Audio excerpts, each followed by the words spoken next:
What's up, Internet? It's Wayne again here at Showcase Con 4, and I am joined by...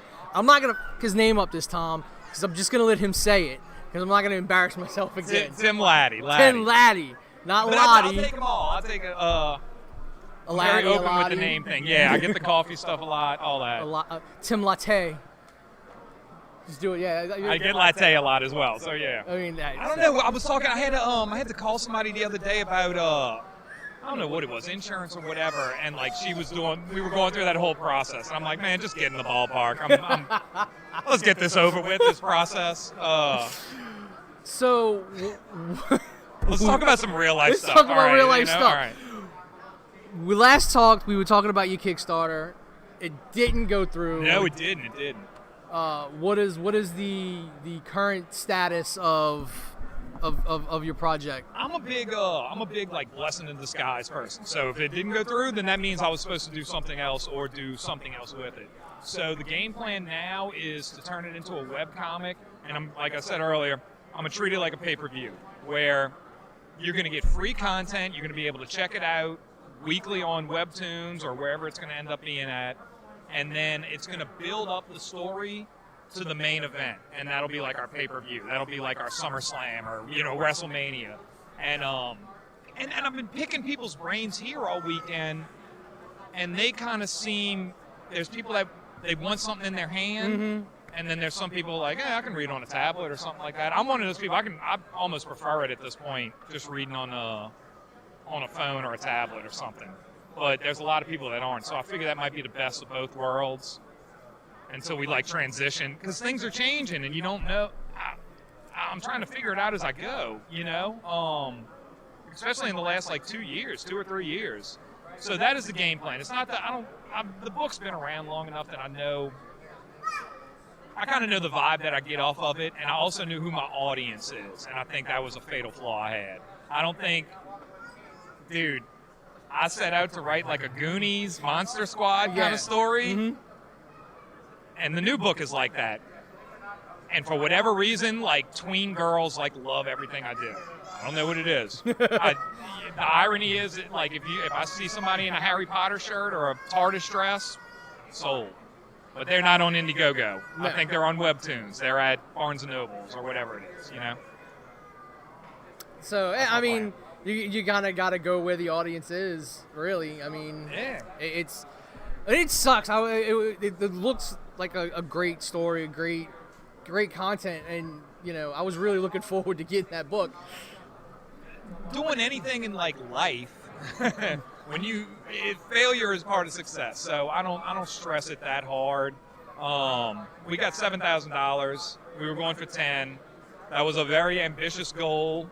We were trying to make a toy, fuck it, man. We were going all in, so there were a lot of lessons learned and stuff like that. So I think I'm going to do the webcomics for a few months, and then let's see if my pay-per-view idea theory works, So yeah, I'm just going to do it like that.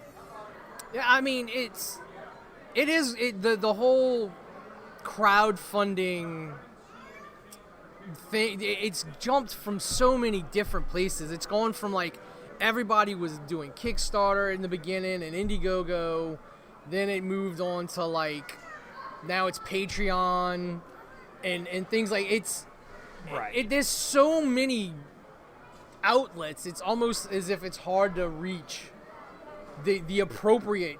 But all the thing about all that is that as you're a creator, you're an artist, whatever you want to call it. Like you almost have to give away free stuff to get, man, it's so weird. Like the Patreon thing, I have to like give away things and then hope people like give me money for it. Yeah. And I don't like doing the begging thing. Like I can't, y'all. Like I can't, even with the Indiegogo, that's a tough process to go through, like, whatever. So yeah, but that's just kind of where it's going now, and you see that in your own life. Like, how many YouTube channel do you watch? Yeah, and they're just doing it for free. And whether they start getting paid from YouTube or they get monetization from some sort of way, I think that's the way we're going to have to go. And I was saying this when I did my panel earlier. I can sell you Ghostbusters stuff easily, very easily. But you know what Ghostbusters is. If I'm offering you something brand new, and you're just being introduced to me and you're being introduced to the IP, it might be better to give them a free sample and then see if they come back. So this isn't really that different a concept, you know? It's like Dippin' Dots or something. I mean, you're just the age old. It's, you know, the guy on the street. He's like, hey, the first one's for free, you know. Or a drug dealer, yeah, whatever it is. You know, I went Dippin' Dots. I was very, you know, that's why the tweens love my work. But yeah, it's I think that's the best way to go. And I like the webtoon format. I like the webcomic format. I don't want to Kleenex on webcomics. It's just different. You're looking at it differently. You're reading down instead of like left to right. I love it. But there are some things that I'm like, I'd like to get bigger with it. I'd like to go widescreen. Mm-hmm. And that's why I was like, dude, this movie idea might work. We're coming up. It's a week away from Halloween. We're going to have Thanksgiving and then Christmas. I don't think it's time to drop another Indiegogo. And I want to give it some air. So that's my game. But I want to tell these stories. So we'll see. Well, yeah, we'll keep up with you. And anytime you got any news, we'll put it out. And I told Robbie, I preach the Bible of Robbie to people when we talk about Transformers. I pushed Tim. I pushed your stuff too. Like, it's great. It's got it. I mean, like I said last time, it's got it. Like, it's got a young audience, an older audience that wants that nostalgia, the younger audience that's gonna want to them that's new. They don't, because kids nowadays they don't have a Goonies. Dude, you took the words out of my mouth. They don't have that. No one makes thing. that. Yeah, they don't. Right. There's nobody made a Goonies for kids who are. I made it. The Indiegogo didn't go through, but yeah. But I mean, I'm saying, like, no, there's no mass-produced, corporate-backed classic or future classic. We might be past that though. We might be post-corporate. You know what I mean? Like, I'm telling y'all, like, you also don't need. I don't need the publisher as much anymore. I don't. I can just put out the webtoon and just see how it goes. I can put out, crowdfunding is probably going to be part of the future. I'm looking into NFTs. We were talking about that earlier, dude. How much can that play a factor in this? Maybe I sell NFT. I don't know. I'd have to figure out how to make that work. But there's all kinds of different stuff going on. Dude, I'm usually ahead of the game. I'm just late to implementing it. You know what I mean? Like, and so I'm trying to be as proactive as possible instead of sitting there tinkering and tweetering with something or whatever. Finished crap is always better than a half-finished masterpiece. So put the shit out there, man. And that's what I got to get into my head. I will sit there and fiddle with something forever, man. And just. Well, I mean, it's like any piece of art is truly like to an artist, it's never done. Like, very rarely do you sit back, look at it, going, there's nothing more that can be done with it. Yeah, another quote, I forget who said it, but yeah, great projects are never finished, only abandoned, and you got to just get it out there. So art takes time to draw. Writing does not take as long. I can come up with ideas way quicker than I can sit down and actually implement them. So that's the game plan. I was watching something the other morning that they said that you should have 3 webcomics done before you launch, because when they go on like a Webtoons or whatever, if you have 3 issues or episodes, then they can subscribe to you. Whereas if you just have 1, they might just look at it, forget what it is, disappear, whatever. So that's kind of where I'm at right now. I'm like, okay, let's just hang tight. Let's get 3 done and then we'll drop it. So I'm kind of doing that while I do my other work.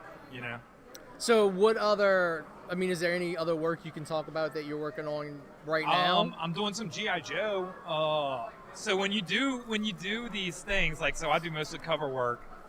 You send them in. I usually send in 3 thumbnails or 3 like rough sketches of ideas for covers with different compositions. And there were 2 that I was like, they're cool. You know what I mean? Like, they were cool. And then there was one that was just like stupid. And I didn't think they were going to pick it, and they picked it. So I'm like, when I read the email, I'm like, oh, hell yeah, man, they picked the cover I wanted to do. And then I was like, fuck, dude, like, this is going to be stupid. So I got my work cut out for me next week. But it's going to be cool. Like, if I pull it off, it'll be really damn cool. I'm going to pull it off. But yeah, it's detailed. It's very detailed. So it'll be a G.I. Joe cover. That'll be next spring. And then as far as Ghostbusters go, I don't know. I I hope I'm part of it. I think I will be. We'll see as the Because I mean that movie comes out October 20th. No, November 20th. that like the next month. Within a month. But I'm need to know. You know, it's like the military. Yeah. You know, like when it's time to call me in, then they tell me what to do. But like they're not giving away nothing with Ghostbusters right now. So I'm just hanging tight with it. The G.I. Joe stuff, I can't really talk too much about it. I just know the cover's going to be detailed. And another fun fact, and you can't do Cobra Commander's cloth mask. Yes, that is a recent thing that I heard that they, because I don't even think the figure has the cloth mask anymore. So I drew the thumbnails with the cloth mask only because it's more fun. You know what I mean? And it's to me, it's more iconic of Cobra Commander. Well, I mean, you like could have, you had have it blowing in the wind. Yeah. There's action. I mean, I guess you can do stuff with the reflection. But yeah, that was the only note I got. Like, hey, we can't do that anymore. Like, just do the helmet. I was like, okay, like whatever. Yeah. So you learn little like knick-knack things as you go along as well from the corporate side. But I'm pretty autonomous from what I do. I just send in emails. They tell me stuff and. You know, I go watch YouTube or something like that. I've been watching Spectre Creative like crazy, like just binging it. Well, I mean, it's, autonomy, and then you have more time for your chickens. I do. No, I was hoping you were going to mention that, dude. Yeah, so the chickens, when I left this morning, they were doing well. I got a little chicken cam. I keep an eye on them and stuff like that. Put it back. That costs something.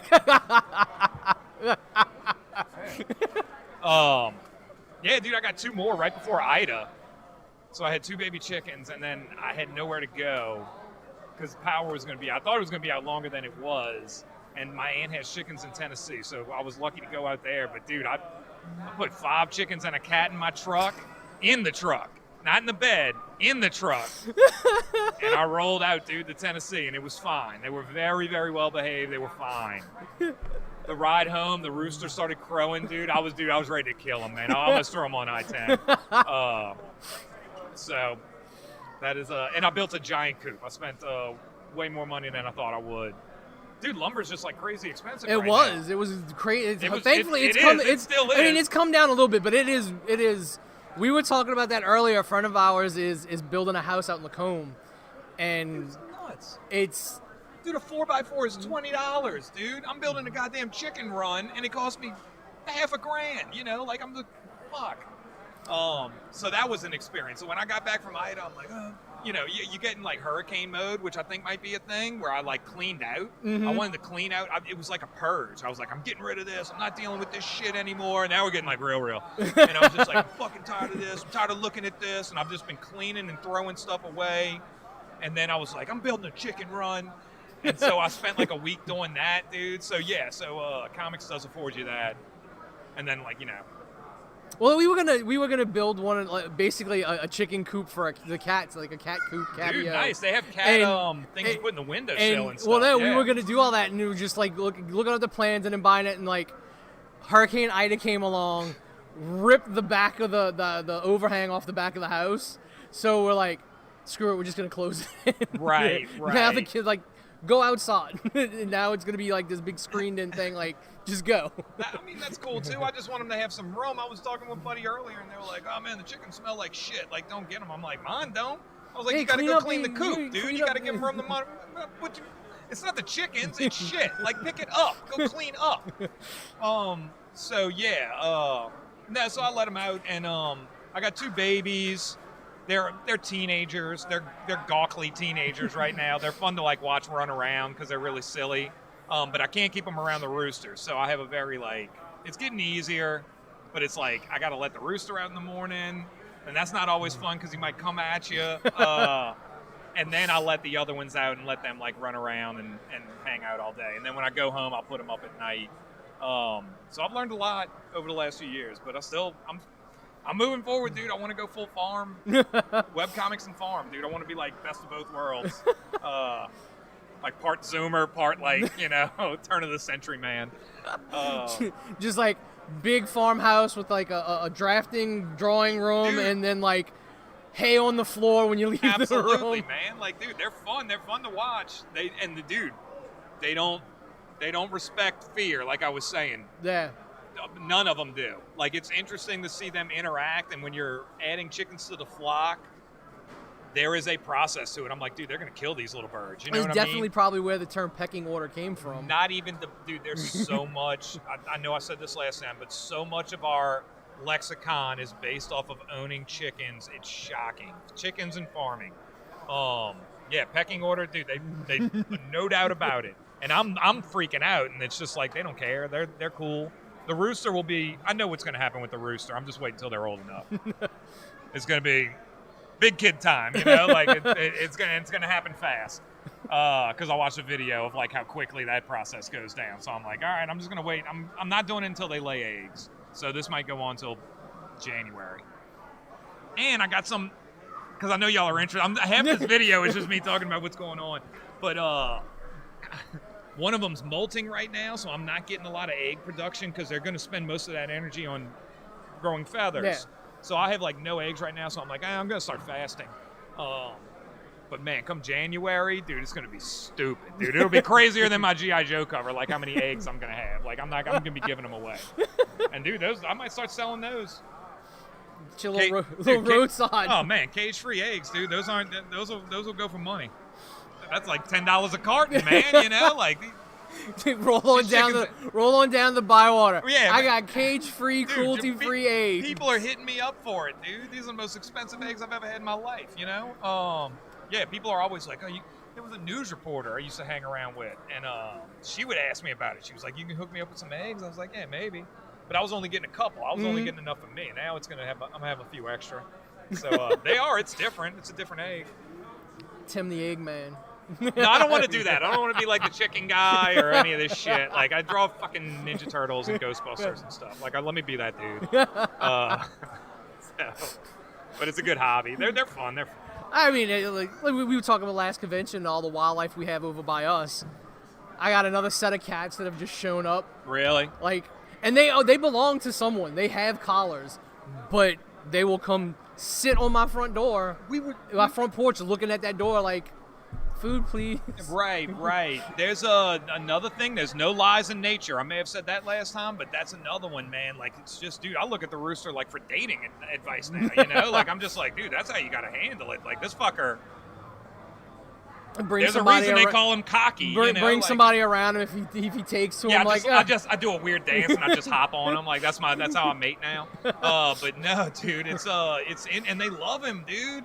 It's crazy. So for the guys out there, dude, be a dick. It works. It does. He's back there. You know it works. You know, there's a reason he probably got you. But yeah. So, little dating advice. Y'all didn't see that one coming. No, it's cool, dude. They're cool. Well, that's awesome. I can't, dude. I can't wait for the webtoon to come up. We'll definitely be spreading that around. I can't wait for this to be scrubbed off the internet in like 10 years when I'm successful, you know? Like, wait, remember you said that about being a dick, dude? Remember take that interview down, man. Yeah, like, come on, dude. Don't show the media clash. No, whatever. Pull it. Everybody knows it's true. It's because somebody's going to be coming up trying to cancel you in like 10 years. Like, you said to be a dick to get a girl. I'm like, yeah, it'll work. Oh, I said be a cop. Be like a rooster. Dude. But he always... To be fair, he treats them like shit. He takes what he wants when he wants. But then he constantly, he gives them stuff all the time. I swear to God, dude, it's the craziest thing to watch. Like, he gives them, if he finds something on the ground like a treat or a worm or something like that, he's not going to eat it. He starts making this crazy noise, like really excited, and then they come by, or he'll grab them leaves off the branches they can't get, constantly protecting them and stuff like that. So yeah, it's symbiotic for sure. It's not all just like chicken rape in the backyard, you know. Like he's sweet to them. It's sweet chicken rape. No, I mean, you know, it's just life. I mean, it's nature, like, you know. I mean, that's clearly that's like, not the advice I'm giving at this point. But just don't have your way and then bring them treats. Yeah, don't. That's not how you do it. At least do the dance first. The chicken dance is awesome. Like that's probably comes from somewhere. He does this weird thing. So yeah. Enjoyable as always. Yeah, let me get out of here before I go any further with this conversation. Hey, look, It's not every time, anybody and everybody, you can just talk about chickens with. No, you can't. Like, So- that's a very niche conversation you get to have. Right. And twice now we've got to have this conversation. Oh, no, I hope it happens a third time. Yeah, no, every go to dinner and just enthrall everyone at the table with some chicken sauce. It's just what's on my mind lately, So that's it. That's all I got. All right, yeah. So thank you, sir. I'm out of here. Consent counts, always, guys.